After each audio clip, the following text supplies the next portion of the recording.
Right, on the show today, Jill, we've got a couple of guests, Campbell and Jane, who are man and wife, who have written a book called You Part 2. Now, this is all about when you hit 40, maybe 40 plus, how you've got to change your attitude, living a good life, living the best life, the second half of your life, instead of being a miserable old bee. A positive attitude can add 7 years to your life. I mean, Wow. 7 years? I don't know, it's crazy. And laughter is actually the best medicine. One of the researchers, I think I'm just looking here, in Norway, found a 50% less risk of death for people that laughed a lot, which made us laugh, really. And I mean, God, I have half got some laughter lines, and I do worry about those. But I think, you know what? I've laughed a lot, I've smiled a lot, so forget it. I don't care. So lots of gems. They were brilliant. I had to be careful. It didn't turn into a therapy session, mind. But they were really good. Had them on for about 30 minutes, but I've bought the book as well.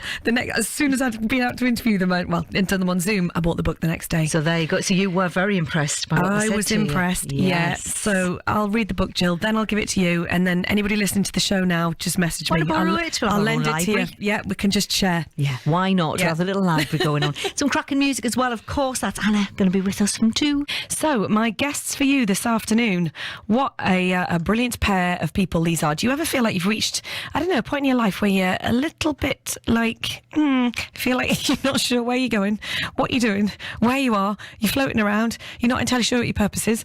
As you can see, I'm kind of going through that at the minute. And you can forget it. You can forget the cardigan and slippers. You can forget all of that ageing gracefully business, because husband and wife team Campbell and Jane McPherson have teamed up and written a fantastic new book called You Part 2, Thriving in the Second Half of Your Life. And I got to chat with them, and they started by telling me exactly who their book was for. It is aimed at anyone, 45 plus. That's the core audience. But so many people have read the book and said, I've just given it to my daughter and said, don't worry about the aged care bits, but these chapters you've got to read. And my parents have given it to all their friends with a note saying, I know this is aimed at our kids, but it's really relevant. And obviously, Campbell, you've written, many a successful book before. You're a professional speaker. And I'm wondering if there are any crossovers in the kind of the power of change and the catalyst and the books that you've written before with the kind of ethos of what you've written here, which is essentially about getting the most out of the second half of your life. Which is about change, which is all about change. So the first book was about leading change. That was the change catalyst. The second one was the power to change, which is about embracing personal change, but for businesses to create cultures that are ready to change and for employees to be able to embrace change. So this was a logical progression, to be perfectly honest.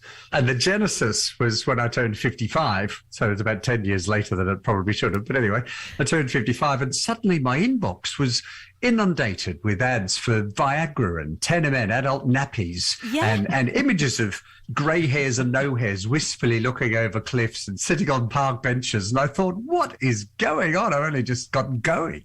Absolutely. And Jane, as a woman, I've just literally last night I read 10 beauty mistakes to stop making when you're 50. I constantly get in my inbox intermittent fasting, belly fat, your life's over, blah, blah, blah, blah, blah. Honestly, it's depressing. And I'm a kind of a glass half full person, but I just feel that the world in general is like a media driven anti-aging negative. And you know what? Age is a privilege.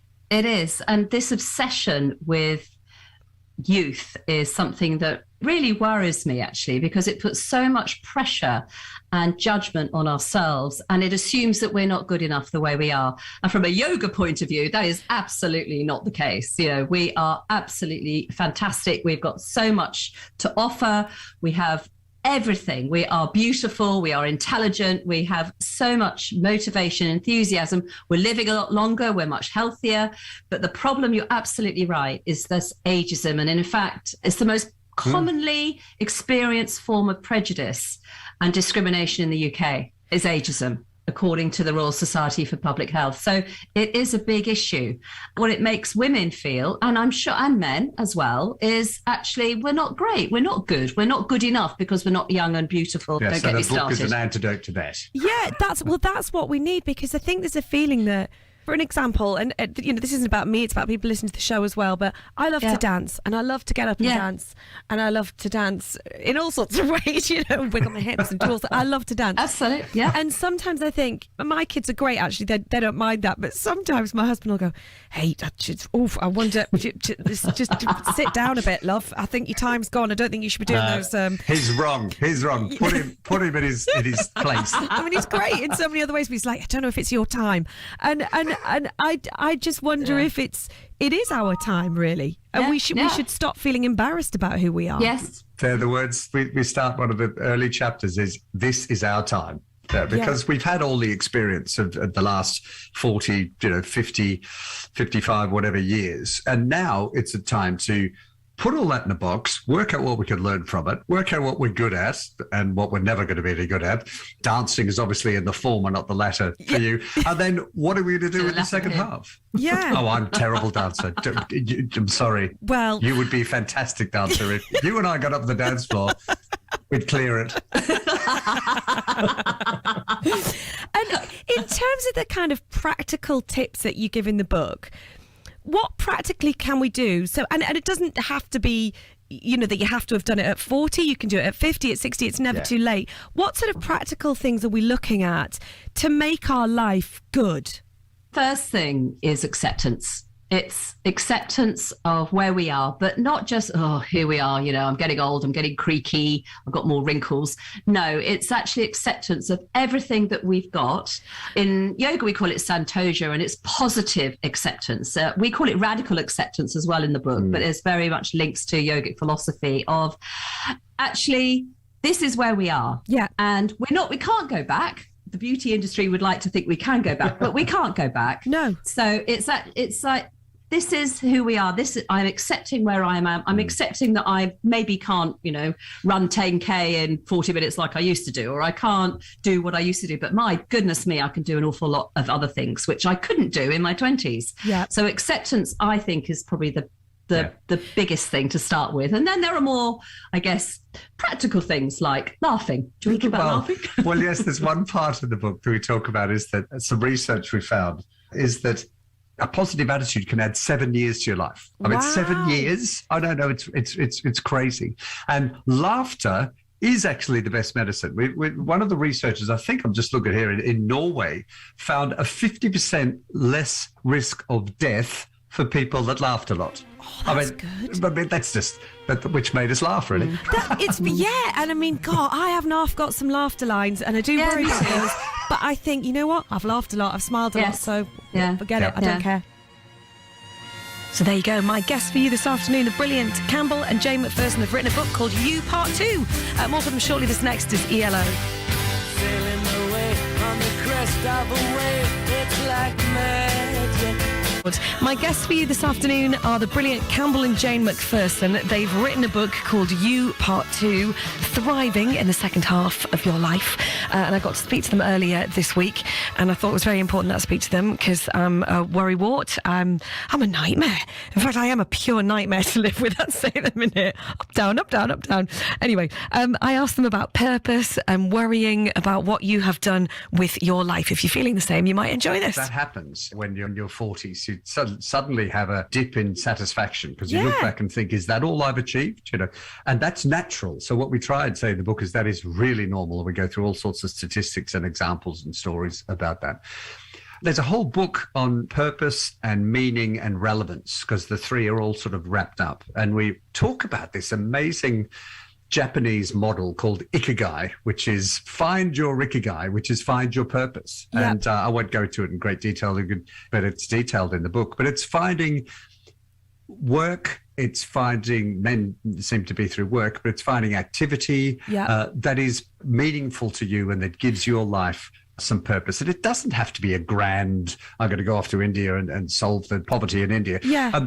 It's whatever's meaningful to you and activities and thoughts and whatever you're doing to actually give your life the purpose that you want. And to do that, you need to look back and assess what's gone well, what hasn't, and then put it in a box, understand what your strengths are, and move forward. Yeah, because sitting on your bum watching telly together every single night, it doesn't do it. You start. It does. Have you got a place taped or video camera or something? I've been watching a bit too much telly, and I just think it's just there's too many box sets. Yeah. I just don't want to keep doing that. There has to be more to life. But as you say, it can be a very simple thing. So. A few years back, pre-COVID, we started a brilliant choir at BBC Newcastle for people that had never sung before. And it was a lovely thing, just singing in the local community centre. Just very, very simple things can give you satisfaction. And purpose. I mean, there's a purpose. That's fantastic. I think that's a brilliant idea. And sometimes, do you think, I wonder what you think about this, Jane, is that we feel like we have to be human doings, not human beings. And sometimes we can just be. Oh, yes, absolutely. And I think there's so much emphasis on what have you achieved? What are your goals? Yeah. What are your aspirations? But actually accepting that you've achieved a heck of a lot by the time you get to this age. You've dealt with lots of things that have been chucked at you. And the ability just to go, do you know what? I'm all right. And the ability to rest is a big deal. And I teach a lot of people to actually stop, press the pause button, breathe a little bit deeper, come into the present moment. All these are good things to actually center you and ground you, and you come out of it feeling, actually, I don't need to go and climb that mountain in Kilimanjaro. Who cares? I'm actually all right. I'm doing all right, and that's hugely motivating, actually. Yeah. Absolutely. So if you were giving somebody one bit of advice, and obviously, I think the book sounds brilliant, and as I'm literally, as soon as I get off here, I'm getting it. Fabulous. What would that one bit, just kind of one thing to give people a little bit of hope? Because I think there's hope. That's the thing, isn't there? It is, but it's hope based on a total understanding and acceptance and love of yourself, of respect for yourself. What you need to be successful, purposeful, meaningful, to flourish in the second half already lies within. And the key thing is attitude. As we said, attitude can add 7 years to your life. And if you can look at the ageism in the workplace or ageism in life and just think, just ignore them. Yeah. If you accept it, you're done. So just ignore them and think, what would they know? And this is such an exciting time. Won't be without its road bumps, but it's such an exciting time. Absolutely. It's been a joy chatting to you. I'm going to get my miniskirt on and go dancing. Good for you. Fabulous. Absolutely. I'll stop him joining you. It's all right. Thank you so much for talking about it. And Thank you. The book, we can get it all good bookshops, Good Amazon, bookshops, wherever. Amazon, be delivered tomorrow. Yeah, Yes. brilliant. I'm getting on ordering now. Thank you so Thank much, you. Campbell and Jane. Thank It's been you really, so much. really lovely chatting to you. Thank you. What a great couple. Campbell and Jane at first, and the book is called You Part 2. I've bought it. I'll lend it to you if you want when I'm done.